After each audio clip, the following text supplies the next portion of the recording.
گزرتے ہیں یا رمضان ختم کرتے ہیں؟ یہ سوال جواب یہ ہے کہ یہ مسئلہ قرآن کریم میں بھی آیا ہے اور احادیث شریفہ میں پوری ڈیٹیل کے ساتھ آیا ہے۔ قرآن کریم میں تو ہے اعوذ باللہ من الشیطان الرجیم شہر رمضان الذی انزل فیہ القرآن هدى للناس وبينات من الهدى والفرقان فمن شهد منكم الشهر فليصم۔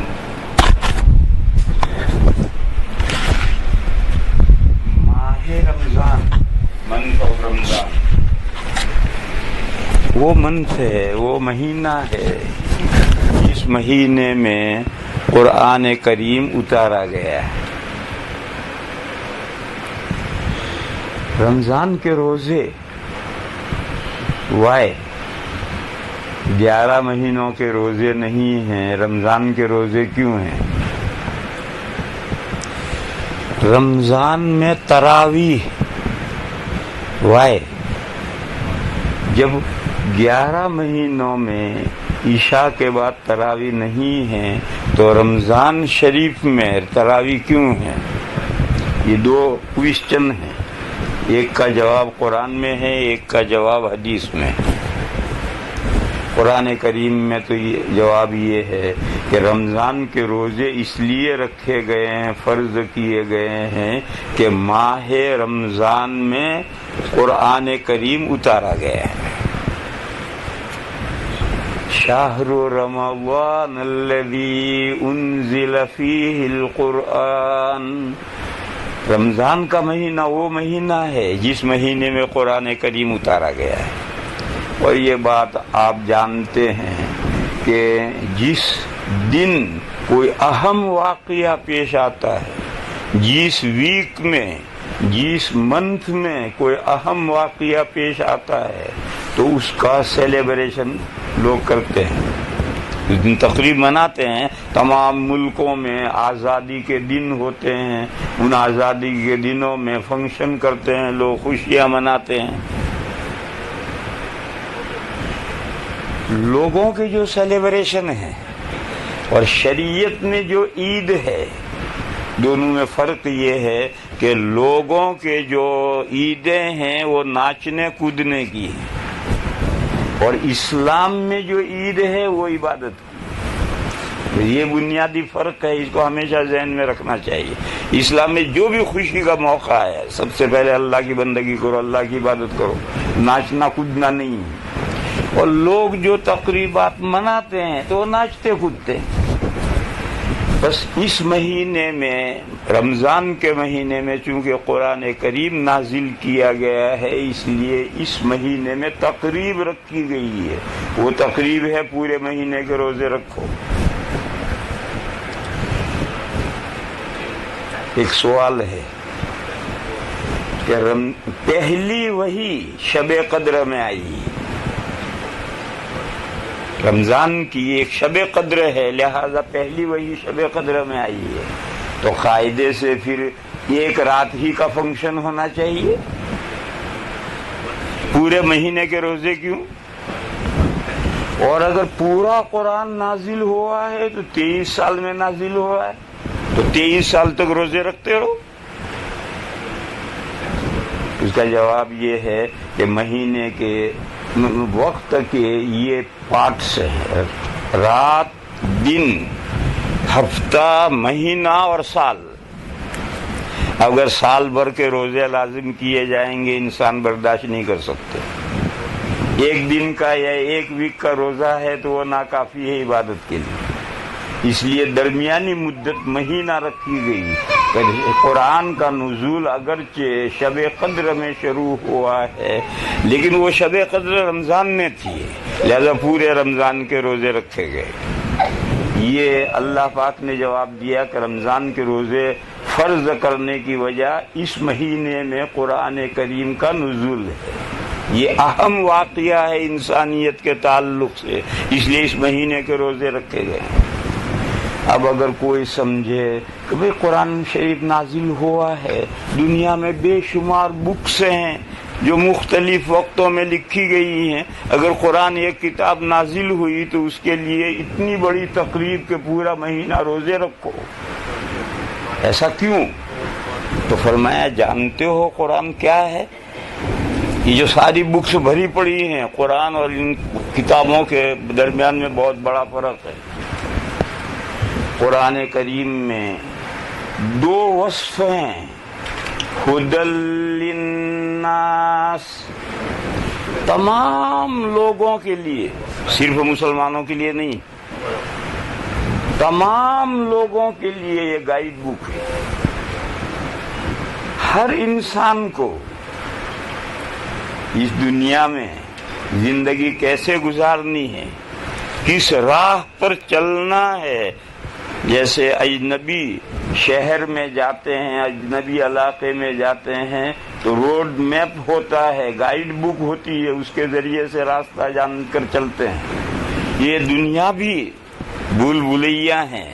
اس دنیا میں زندگی ہر شخص کو، یہ ذہن میں رکھیں، ہر مومن کو نہیں، ہر شخص کو، اللہ کا جو بھی بندہ ہے، آدم علیہ السلام کا جو بھی بیٹا ہے، جو بھی مرد ہے، جو بھی عورت ہے، تمام لوگوں کے لیے قرآن کریم کتاب ہدایت ہے، رہنما کتاب ہے، گائیڈ بک ہے، ہدی للناس۔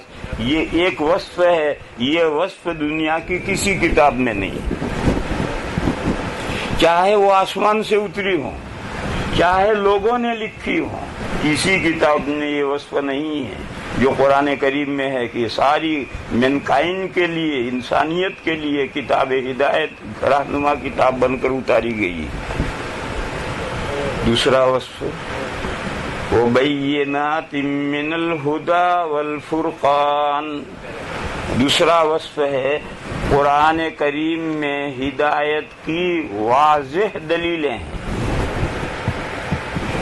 2 اور 2 4، جتنی واضح بات ہے، اتنی واضح بات، ہدایت کی واضح دلیلیں قرآن کریم میں ہیں، ایسی واضح کہ مرد بھی، عورت بھی، شہری بھی، دیہاتی بھی، پڑھا لکھا بھی، ان پڑھ بھی، بڑا بھی، چھوٹا بھی، آزاد بھی، غلام بھی، بچہ بھی، بوڑھا بھی، ہر کوئی قرآن کریم کی دلیلوں کو بوجھ سکتا ہے، سمجھ سکتا ہے۔ دنیا میں کوئی ایسی کتاب نہیں ہے جس میں ہدایت کی اتنی واضح دلیلیں ہوں کہ جس کو ہر انسان سمجھ سکتا ہے۔ 2 وصف۔ تیسرا وصف ہے الفرقان۔ الفرقان کے معنی ہے حق اور باطل کے درمیان میں خط امتیاز کھینچ دینے والا، کہ یہ حق ہے اور یہ باطل ہے۔ دیکھو یہ دنیا حق اور باطل کا آمیزہ ہے، کھچڑا ہے، یہ دنیا حق اور باطل کا کھچڑا ہے، مکسچر ہے، آمیزہ ہے۔ یہاں یہ سمجھنا، طے کرنا کہ یہ حق ہے اور یہ باطل ہے ناممکن ہے۔ صرف قرآن کریم وہ کتاب ہے جو حق اور باطل میں لکیر کھینچتی ہے کہ یہ حق ہے اور یہ باطل ہے۔ دوسری کوئی کتاب نہیں ہے جو دنیا کے ہر معاملے میں حق کو اور باطل کو الگ کرے، دودھ کو الگ کرے اور پانی کو الگ کرے، ایسی کوئی کتاب دنیا میں نہیں ہے، صرف قرآن کریم ہے۔ تو قرآن کریم میں 3 وصف ہیں۔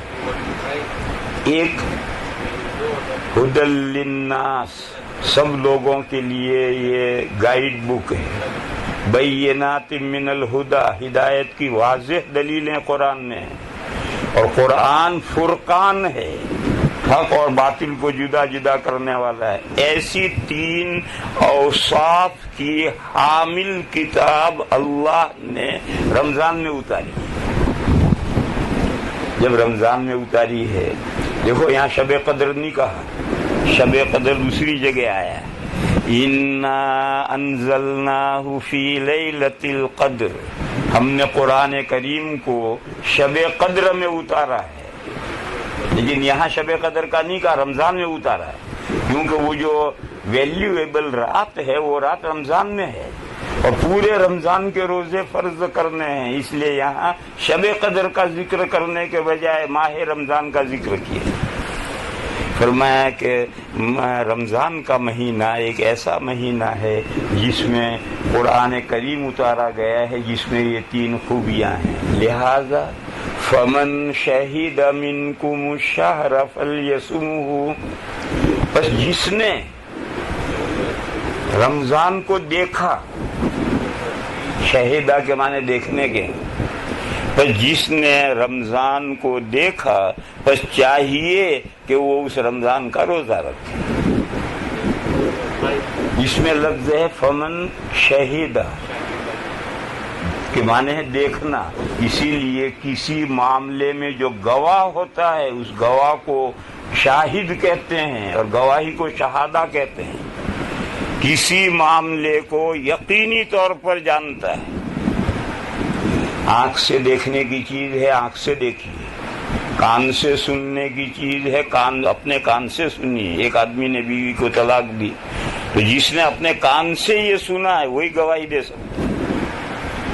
زبان سے چکھنے کی چیز ہے تو اسے اپنی زبان سے چکھی ہو، ناک سے سونگنے کی چیز ہو تو ناک سے سونگی ہو، ہاتھ سے ٹٹولنے کی چیز ہو اور تو ہاتھ سے ٹٹولی ہو تو گواہی دے سکتا ہے، ورنہ گواہی نہیں دے سکتا۔ اب مہینہ رمضان کا مہینہ، انسان کو اللہ نے علم حاصل کرنے کے لیے 5 سورسز دیے، آنکھ، کان، ناک، زبان اور سارے جسم سے ہم کوئی چیز ٹٹولتے ہیں۔ 5 سورسز دیے ہیں اللہ تعالیٰ نے۔ اب رمضان کا مہینہ آپ کس طریقے سے، رمضان کا مہینہ زبان سے چکھنے کی چیز، رمضان کا مہینہ سننے کی چیز، رمضان کا مہینہ ناک سے سونگنے کی چیز، رمضان کا مہینہ ٹٹولنے کی چیز ہے۔ یہ جو 4 سورسز ہیں اس سے رمضان کا علم کیسے ہوگا؟ رمضان کا علم کا صرف ایک راستہ ہے کہ جب مہینہ شروع ہوتا ہے اس وقت جو پہلا چاند نکلتا ہے اس کو آنکھ سے دیکھا ہو۔ اب یہی معنی متعین ہو گئے، دوسرے تو معنی ہو ہی نہیں سکتے۔ رمضان کو ہم کان سے نہیں سن سکتے، ناک سے نہیں سن سکتے، زبان سے نہیں چکھ سکتے، ہاتھ سے نہیں ٹٹول سکتے اور آنکھ سے بھی نہیں دیکھ سکتے، مگر ہر مہینے کے شروع میں جو چاند پہلا چاند ہوتا ہے اس کو آنکھ سے دیکھ سکتے ہیں۔ لہذا اب یہ معنی متعین ہو گئے کہ ماہ رمضان میں جس نے پہلا چاند اپنی آنکھ سے دیکھا ہو تو وہ اس مہینے کے روزے رکھتے ہیں۔ تو قرآن کریم میں بالکل واضح لفظ موجود ہے جس میں 2 مطلب ہو ہی نہیں سکتے۔ اب احادیث شریفہ میں آئیے، نبی پاک صلی اللہ تعالی علیہ وسلم نے فرمایا مہینہ کبھی 29 دن کا ہوتا ہے، کبھی 30 دن کا ہوتا ہے، جیسے انگریزی مہینہ کبھی 28 دن کا ہوتا ہے، کبھی 30 دن کا ہوتا ہے، کبھی 31 دن کا ہوتا ہے۔ یہ سولر سسٹم ہے۔ چاند کے جو مہینے ہیں وہ یا تو 29 ہوں گے یا 30 ہوں گے، 28 کا مہینہ نہیں ہو سکتا، 31 کا مہینہ نہیں ہوگا، 29 یا 30 کا ہوگا۔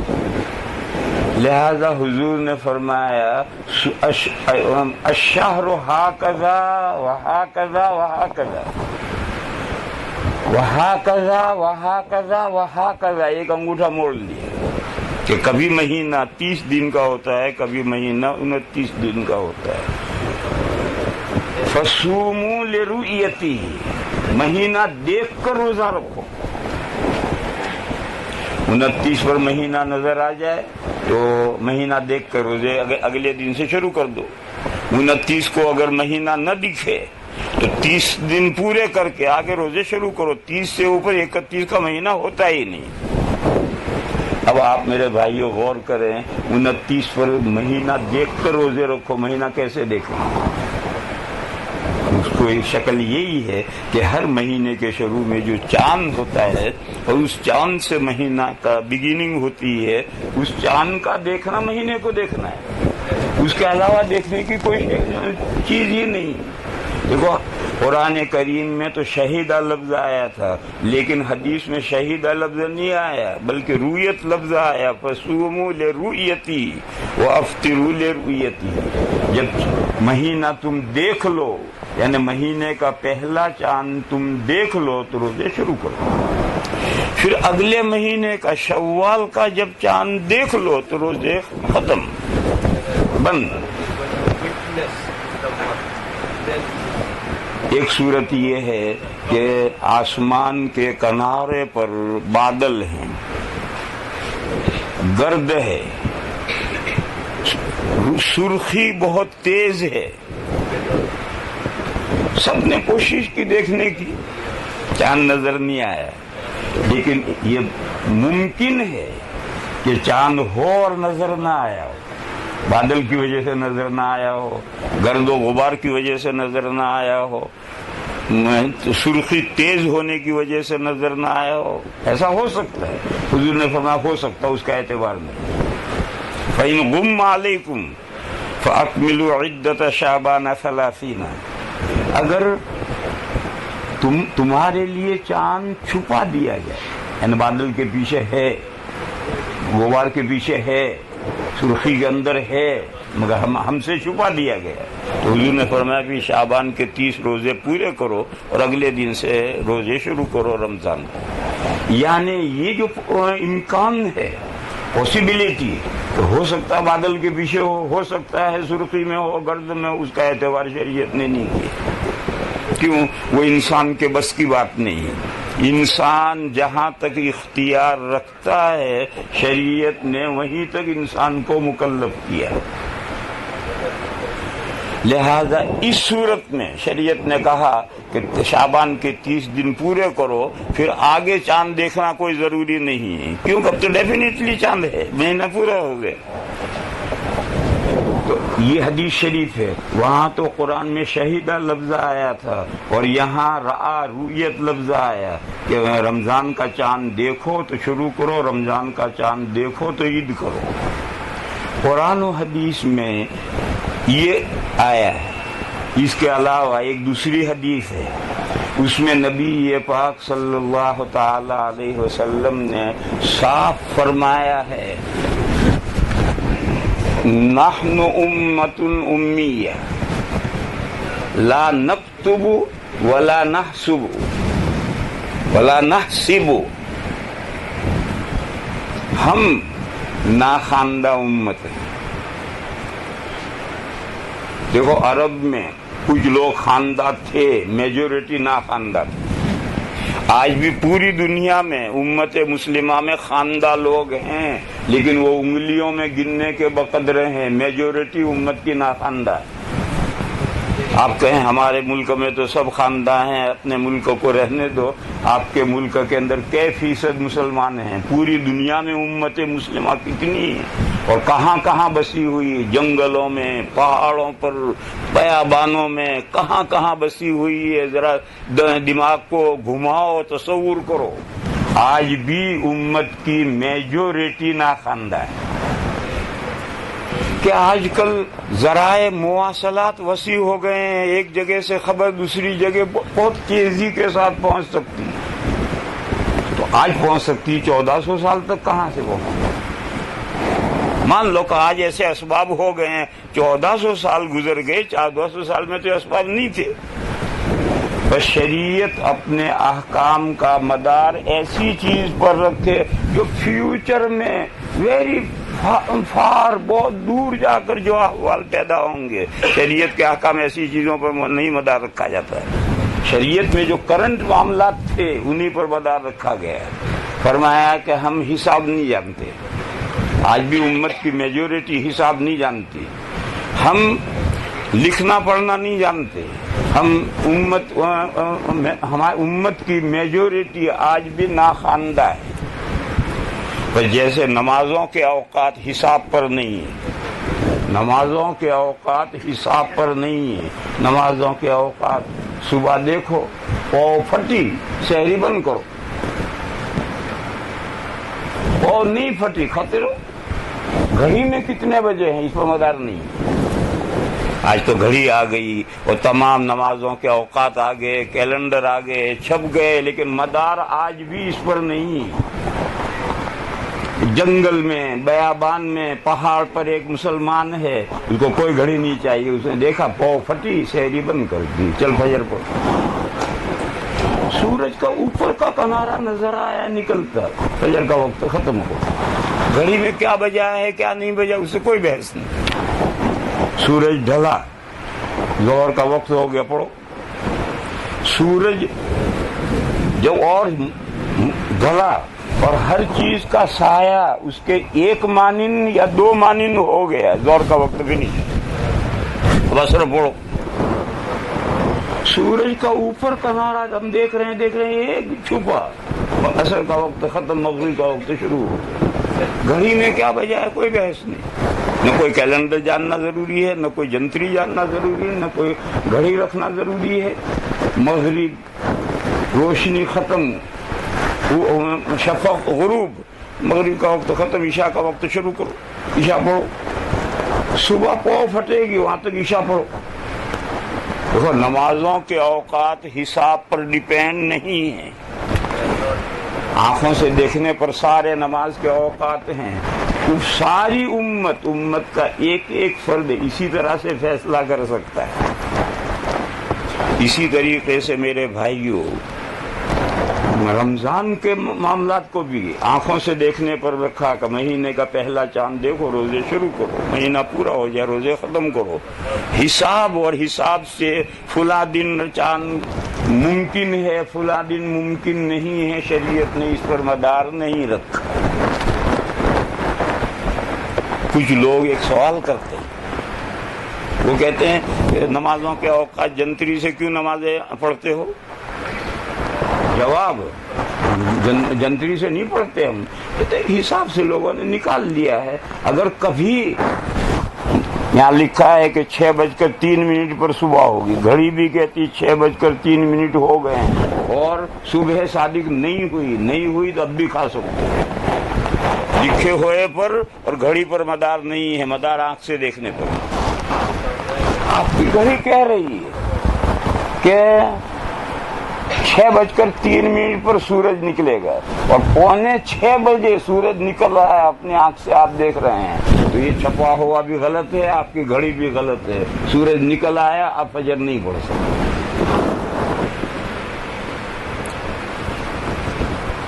بہرحال جو لوگ سوال کرتے ہیں کہ نمازوں کے سلسلے میں جنتری پر اور گھڑی پر کیوں اعتماد کرتے ہو، بالکل اعتماد نہیں کرتے۔ نہ نمازوں کے لیے نہ جنتری کی ضرورت ہے نہ گھڑیوں کی ضرورت ہے۔ دنیا میں بے شمار جگہیں ہیں وہاں مسلمانوں کے پاس نہ کوئی جنتری ہے نہ کوئی گھڑی ہے، وہ بھی 5 نمازیں پڑھتے ہیں، اس لیے کہ 5 نمازوں کا مدار آنکھ سے سورج کے حالات، نمازوں کے جو 5 اوقات ہیں وہ سورج کے حالات کے تابع ہیں۔ سورج کے حالات دیکھو اور نماز 5 پڑھو۔ اور 12 مہینے جو ہیں قمری، اس کا مدار چاند کے حالات پر رکھا ہے۔ اس کا سورج پر، اس کا چاند پر کیوں؟ اس کا چاند پر اس لیے رکھا ہے تاکہ سال کے 12 مہینوں میں سے ہر مہینے کو رمضان، ہر مہینہ نہیں، ہر سیزن کو رمضان کی روزوں کی فضیلت حاصل ہو، عبادتوں کی فضیلت حاصل ہو۔ دیکھو رمضان کا مدار چاند پر ہے تو پورا رمضان راؤنڈ لیتا ہے، گھومتا ہے، کبھی گرمیوں میں رمضان آ جاتا ہے، کبھی بارش میں، کبھی سردیوں میں، کبھی یہ چاند پر مدار رکھنے سے پورے سال کے ہر سیزن اور موسم کو یہ رمضان کی برکتیں اور فضیلتیں حاصل ہوں گی۔ اور اگر ایک ہی مہینے ہمیشہ ونٹر میں رمضان آتا تو یہ بھی مناسب نہیں، ہمیشہ سمر میں آتا یہ بھی مناسب نہیں، سمر میں ہمیشہ آتا 19 گھنٹے کا روزہ رکھتے رکھتے تھک جاتے، اور ہمیشہ ونٹر میں آتا تو 8 گھنٹے کا روزہ رکھنے میں مزہ آ جاتا ہے۔ اس لیے اللہ نے چاند پر مدار رکھا رمضان کا تاکہ ہر سیزن میں رمضان آئے. کبھی 9 گھنٹے 10 گھنٹے کا روزہ رکھا تو دوسرے وقت میں 18 گھنٹے کا رکھو. بہرحال اللہ کی حکمت ہے. اس حکمت سے اللہ تعالی نے نمازوں کے اوقات سورج کے حالات کے تابع کر دیے ہیں, اور وہ بھی آنکھ سے وہ تغیرات دیکھنے ہیں, اور آنکھ سے تغیرات دیکھ کر نمازیں پڑھنی. چاند رمضان کا جو مہینہ ہے اس کو دوسری حکمت سے چاند سے تابع کر دیا, اور وہ بھی چاند کو دیکھنا ہے اور روزے رکھنے ہیں. بس یہ ہے مسئلہ. اب جس کی سمجھ میں جو کچھ آتا ہے, اور جن ملکوں میں عقل مند زیادہ اکٹھا ہو گئے, ہمارے یہاں بولے بھالے لوگ ہیں, کوئی اختلاف چاند کے مسئلے میں نہیں ہوتا. 15 کروڑ مسلمان ہیں صرف انڈیا میں, کوئی اختلاف نہیں. لیکن جہاں عقل مند اکٹھے ہو جائیں تو پھر ان میں اختلاف ناگزیر ہیں. بس آپ کے ملک میں بھائی نے جیسے کہا کہ کچھ لوگ یہ کہتے ہیں تو میں کیا کر دوں, کہنے دو, وہ اپنی زبان سے کہہ دیں. آپ قرآن و حدیث کا فالو کریں, بس آپ قرآن و حدیث کا فالو کریں.